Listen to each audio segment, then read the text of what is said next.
भाजपा में होगी बड़ी टूट, रामाश्रय विश्वकर्मा का बड़ा दावा। मुजफ्फरनगर। समाजवादी पार्टी के राष्ट्रीय सचिव एवं पूर्व मंत्री रामाश्रय विश्वकर्मा ने मुजफ्फरनगर में आयोजित प्रेस वार्ता के दौरान भारतीय जनता पार्टी पर तीखा राजनीतिक हमला बोलते हुए कई बड़े दावे किए। उन्होंने साफ कहा कि समाजवादी पार्टी में टूट की जो चर्चाएं चल रही हैं वे पूरी तरह बेबुनियाद हैं। इसके उलट भाजपा के भीतर लगातार असंतोष बढ़ रहा है और आने वाले समय में कई विधायक पार्टी छोड़ सकते हैं।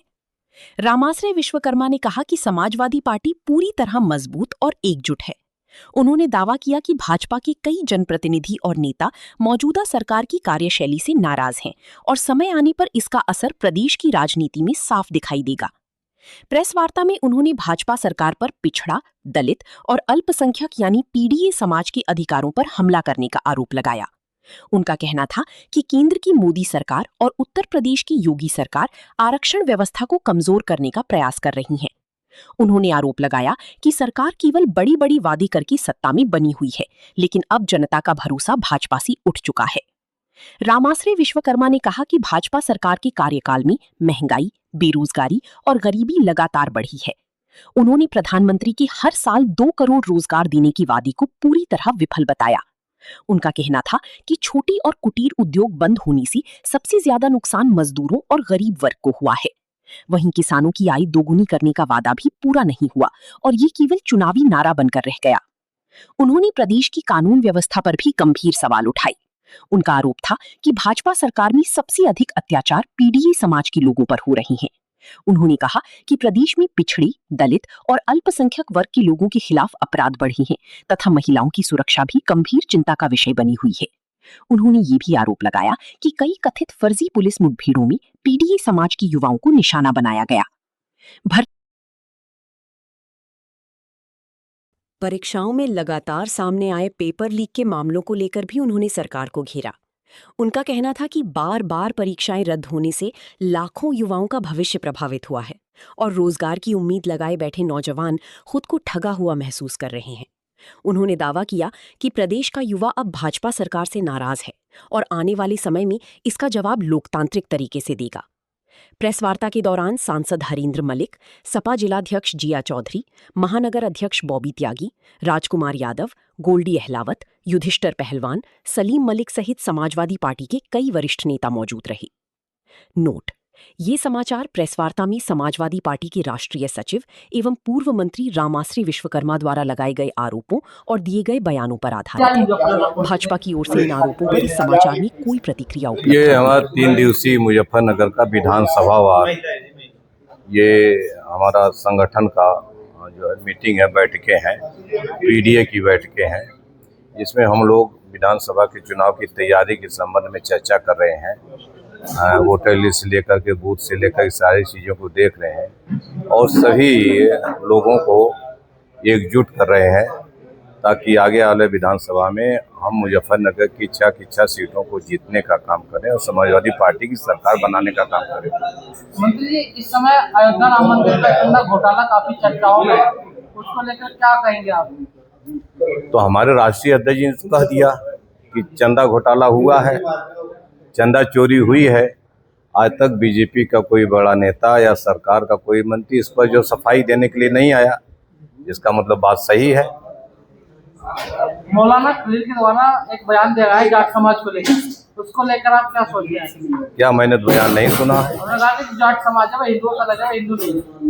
अब वो उनका अपनी बात हो सकती है और जो चीजें मैंने नहीं सुनी है उस बारे में मैं कुछ नहीं कर सकता। 2027 का चुनाव नजदीक है, किस तरह से तैयारियां हैं आने वाले? हमारी तैयारी पूरी है। बूथ स्तर पर जहाँ हमारे लोग हैं, कार्यकर्ता हैं, बूथ अध्यक्ष हैं, बीएलए हैं और सभी लोग मिलकर के जहाँ वोटर लिस्ट का जो है सत्यापन किए हैं, बूथ कमेटियों को उन्होंने दुरुस्त किया है और वोट गांव में अपने वोटों को देखा, उनको जोड़ने का भी काम किया है। हमारी तैयारी इतनी है कि चुनाव बीजेपी जब भी कराए, समाजवादी पार्टी जीतकर सरकार बनाएगी। शामली में आयुष मलिक का धर्मांतरण का मामला लगातार चर्चाओं में है।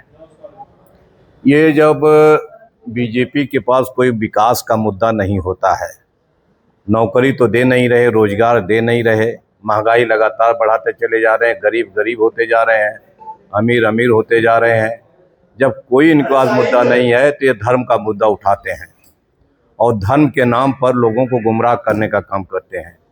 लेकिन 10 साल में 12 साल में जनता इनके धर्म के मुद्दे से, मंदिर मस्जिद के मुद्दे से, हिंदुस्तान पाकिस्तान के मुद्दे से ऊब चुकी है और बीजेपी की सच्चाई जान चुकी है।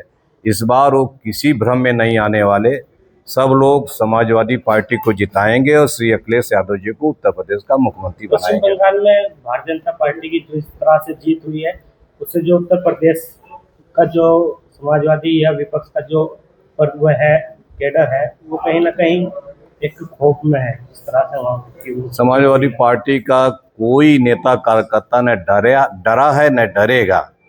पश्चिम बंगाल की परिस्थितियां और हैं, उत्तर प्रदेश की परिस्थितियां और है। यहाँ पर 2024 में माननीय श्री अखिलेश यादव जी ने पीडीए परिवार के बल पर संविधान लोकतंत्र को बचाने के लिए, आरक्षण को बचाने के लिए 37 सीटें समाजवादी पार्टी की जीत ली, बीजेपी को हरा दिया। सांसद जी आपके सामने बैठे हुए हैं, आपको एहसास इस बात का होगा।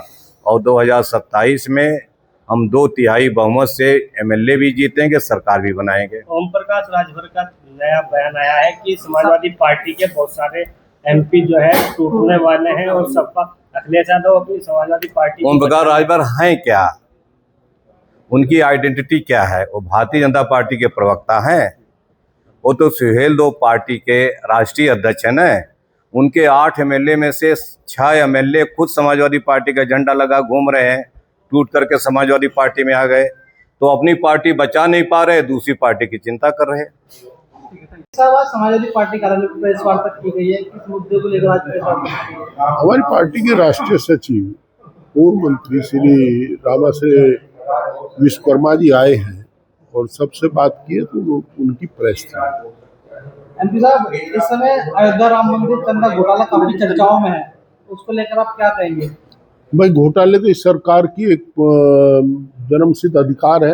ये सभी चीजों में क्या था, राम मंदिर की तो जमीन खरीद का भी घोटाला हुआ, उसमें आज तक कुछ नहीं हो पाया, और चंदा चोरी में आज तक एफआईआर दर्ज नहीं हुई।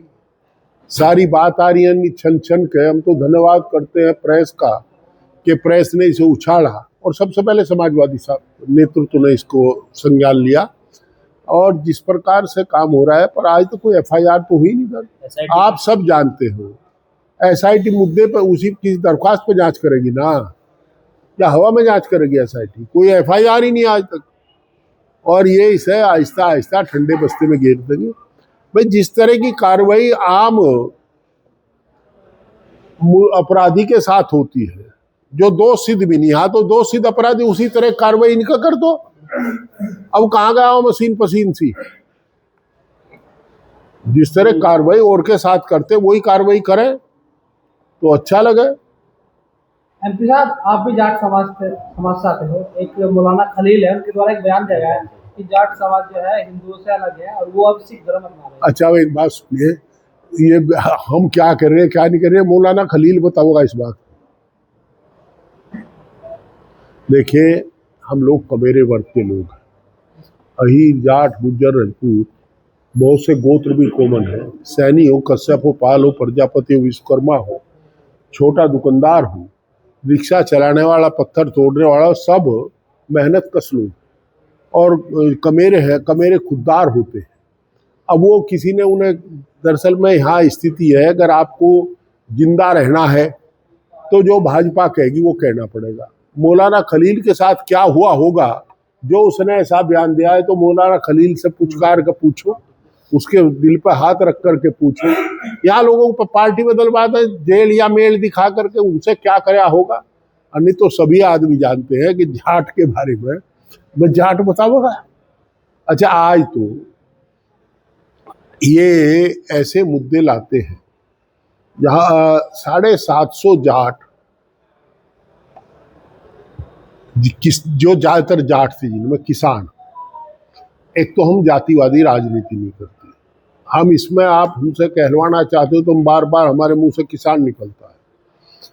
शहीद हुए थे दिल्ली की दहलीज पर, और सरकार का मन नहीं पसीजा।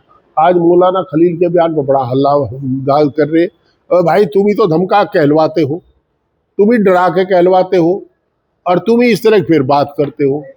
ये हम अपने आप निपटेंगे, इस बात से उन्हें परेशान होने की जरूरत है। जाट महासभा भी विरोध में है, माफी की मांग कर रही है। किसके? जाट महासभा विरोध में है, मौलाना खलील से माफी की मांग की नहीं करने की मांग। मैं देखिए, मैं आपको बताऊं, उन्होंने कहा तो आपने उनसे सुन लिया ना, तो मेरे से पूछ के किसी ने कहा ना मुझे कह का बताया। अच्छा, राजभर में क्या कहेंगे? वो कह रहे कि ये कौन? समाजवादी पार्टी के मंत्री है सरकार में, आपके अच्छा। साथ रहे थे। ओम प्रकाश राज। मैं मिला तो कभी इससे हूँ नहीं, पर पिछले दिनों इसके आदमी आए थे मेरे पास, एक आदरणीय अध्यक्ष जी को कह करके और हमें पार्टी ज्वाइन करा दो। अब ये बेचारा अपने अस्तित्व की लड़ाई लड़ रहा भाई, क्योंकि इसे ये पता नहीं था सुबह ही क्या कहा था, अब क्या कहा। और दूसरी एक बात है भारतीय जनता पार्टी की, वहाँ स्क्रिप्ट लिखा जाता है। जो धनखड़ का इस्तीफा ऐसा लिखवा सकते हो कि जिसे पढ़ करके लगे कि इस्तीफा नहीं, ये सरकार का एक प्रशस्ति पत्र है, तो उनसे आप क्या उम्मीद करोगे कि राजभर को अपने आप बयान दे रहा। ये तो भारतीय जनता पार्टी स्क्रिप्ट लिख कर दे, वो दस्तखत कर दे, बेचारा उसे क्या पता इन बातों का। आज सुबह भी बयान दिया कि अखिलेश यादव छुप छुप के मुंबई जा रहे हैं। कहाँ जा रहे? मुंबई, बॉम्बे। अच्छा, देश के मैं यार आपको हंसी नहीं आती उसकी बात पर? उनका तत्काल मानसिक चिकित्सा करानी चाहिए, मेरी ये सलाह है। अरे हर आदमी को देश में कहीं भी आने जाने की वो है, और छुप छुप कर क्यों जाएंगे भाई? ये तो जिस वाहन में जाएंगे बहुत लोग बैठे हैं उसमें, और उन्हें ये जानकारी होनी चाहिए वे विशेष सुरक्षा कवच से कवर्ड है। जहाँ भी जाते हैं उसका कार्यक्रम होता है। और हमारी पार्टी है, आपको पता नहीं, हमारी पार्टी है, वहाँ MLA हमारे। ठीक है, धन्यवाद।